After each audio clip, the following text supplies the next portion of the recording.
In this video, we will see how to configure O365 using Basic Authentication. Navigate to Apps and Widgets and Web Apps. Click Add Web Apps.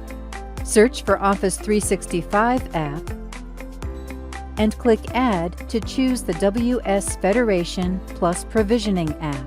Select the organization if necessary and click Yes.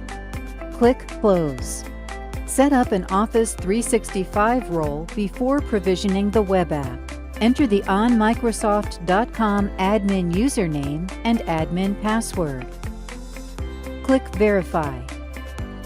Once the account is verified, check the box and click Actions. Select Federate Domain. Click Yes in the confirmation window.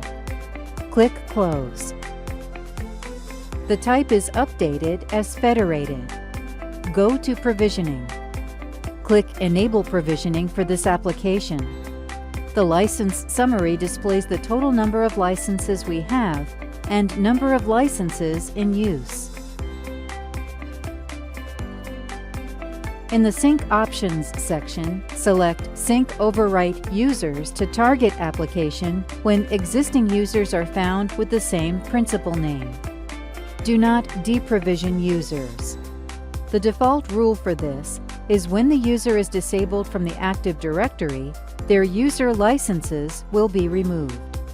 Click Add Rule. Select the event as User Removed from Role or Provisioning. Select the deprovisioning action as Remove User Licenses. Click Add.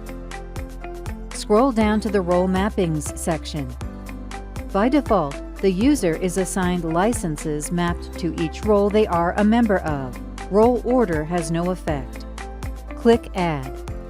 Select Office 365 user in the Role field.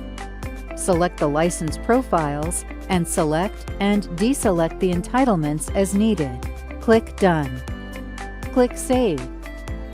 Go to Permissions. Click Add. Search for the Office 365 users role and select it. Click Add. Click Save. You can add a policy for MFA challenges to Office 365. For more information, check out our online resources.